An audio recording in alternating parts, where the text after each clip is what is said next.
This is Rick for Community, creating community spaces you can connect with others and also with God. Here is the truth. Not too long ago, like we're talking days ago, I was considering taking my motorcycle out and going for an inaugural ride of the season because like +8, maybe +10, I can't really remember. And then what happened is like the next day or the day after, the buses were canceled because it was a snow day.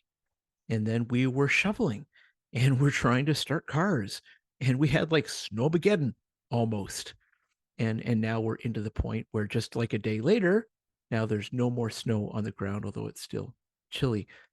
Canada's weather is foolish.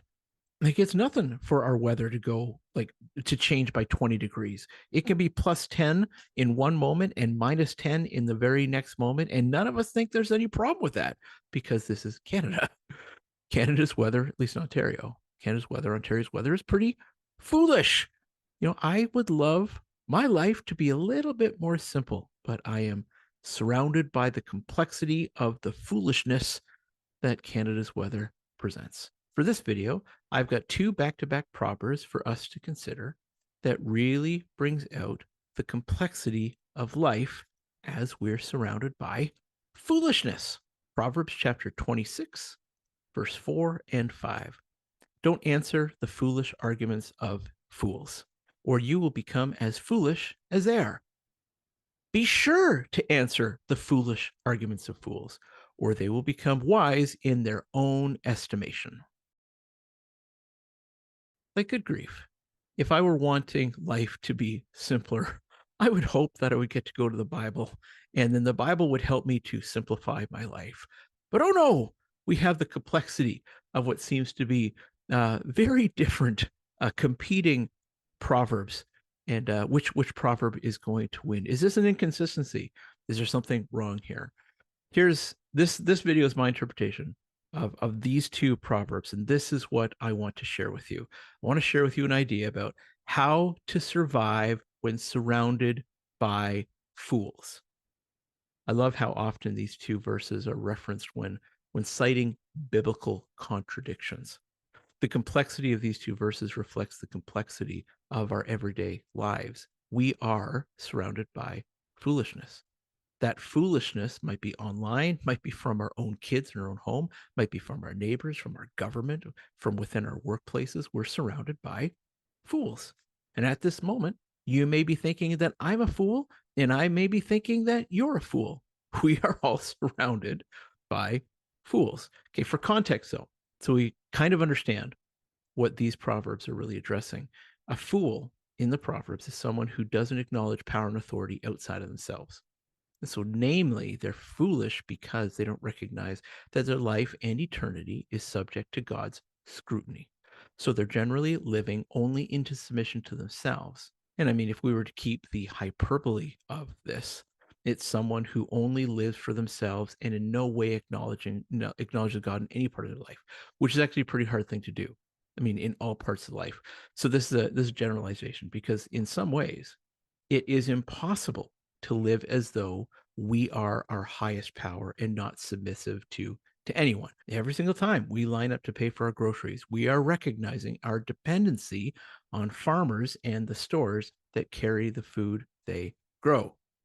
So in generally speaking, a fool is someone who doesn't acknowledge that God is in authority over them. So then, the foolish arguments tend to be based on a godless and selfish worldview where values and right and wrong are subjective.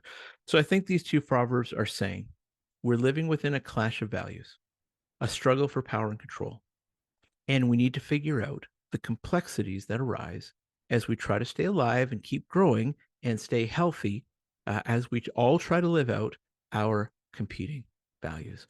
So I've got three thoughts here about how to survive when surrounded by fools. Here's the first idea that comes to my mind. Keep your head. Specifically, the text uses the phrase, the foolish arguments of fools, not the foolish arguments of you, the foolish arguments of fools. Notice where this is coming from. Last summer, I was riding my bike up in a town just north of me, and some van. Clearly, I ride a Harley. It's not like people can't hear me. Some van comes into my lane, and almost clips my tire, almost catches my tire. And instantly I'm into, believe it or not, I'm into square breathing, push steering, getting out of the way and making sure that I'm safe. If I get cut off while I'm on a motorcycle and I lose my head and I start getting aggressive or vindictive and want to attack, I'm the one that's at risk. I put my own life in danger, so I can't do that. When I'm on a motorcycle, you kind of respect the bike is the idea here. I need to respect my life by not getting escalated and keeping my wits about me. I need to keep my head. And that's what I'm sharing with you here.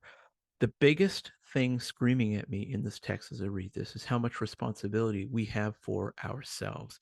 We're not responsible for the behavior of other people.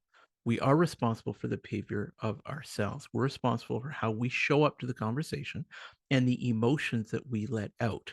We're not responsible for what others are doing with their emotions, but we are responsible for our contribution. Defensiveness is the art of taking things personally. Man, you can take that statement to the bank. That's a good statement, man. Defensiveness is the art of taking things personally. I love it. I think I came up with that. I probably didn't, but I think I did. If you can manage not to take things personally and to avoid getting defensive, you'll have a better time at not losing your cool and you're not going to make things worse. So for perspective, instead of taking anything personally, we're not going to talk about the foolish arguments of you. We're going to talk about the foolish arguments of someone else. You don't have to own that content. You don't have to take responsibility for someone else's content. You're just responsible for you. No matter what was said or what was done, you are not responsible for that content. You're not the problem unless you become the problem. And if you take things personally, you make it personal and you get defensive, you then become part of the problem. And then you become a fool among fools. So here it is. It's best to stay an unescalated person who doesn't escalate, an unangry person who doesn't anger, we can say. Everyone gets to keep their brains and think straight when we all choose to stay unescalated and unescalating. Of course, you can't control the other person. The other person may choose to be escalating, and there's nothing you can do to calm them down. I'm not saying to calm them down because they're a fool. Of course, they're escalated. It goes with the territory. But for you, meeting escalation with escalation, it doesn't end well. It ends escalated. So turn off your defensiveness and remember, this isn't about you. When you're surrounded by fools, you have some kind of content or behavior coming towards you. This is not about you. It's about a problem that's going on inside of them. No need to take things personally.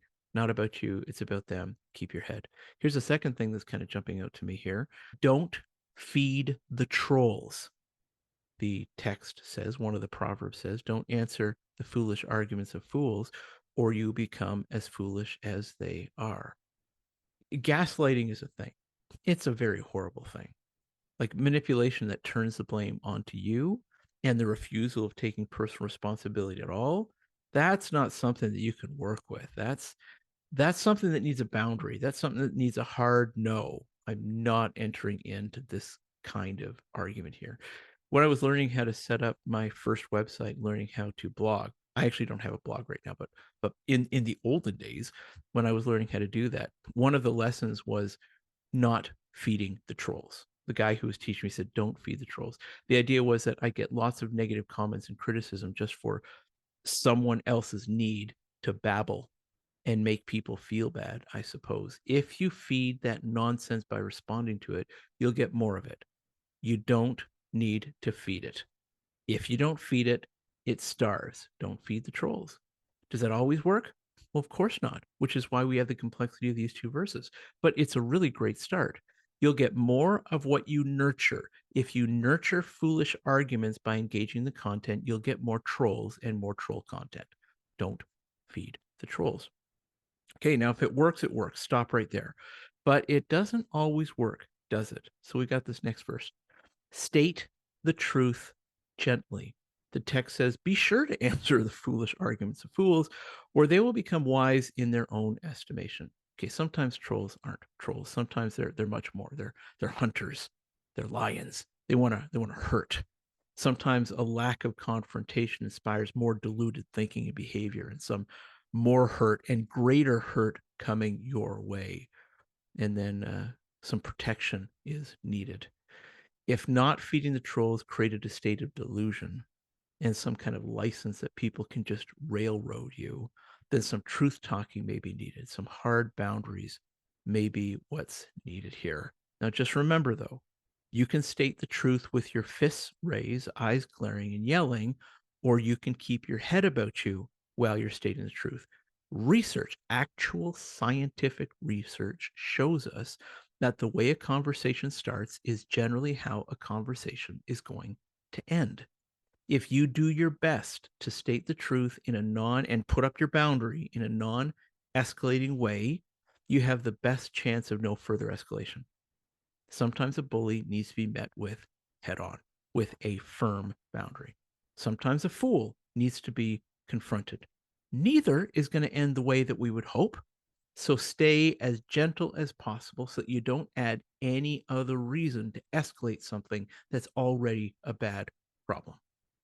Hold your ground by keeping your head.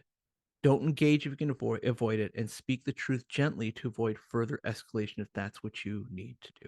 Okay, let's wrap these two proverbs up, these two seemingly combative proverbs with each other that really show us how complex life can be and how difficult it is to deal with foolishness all around us. Are these two back-to-back proverbs proof that the Bible contradicts itself?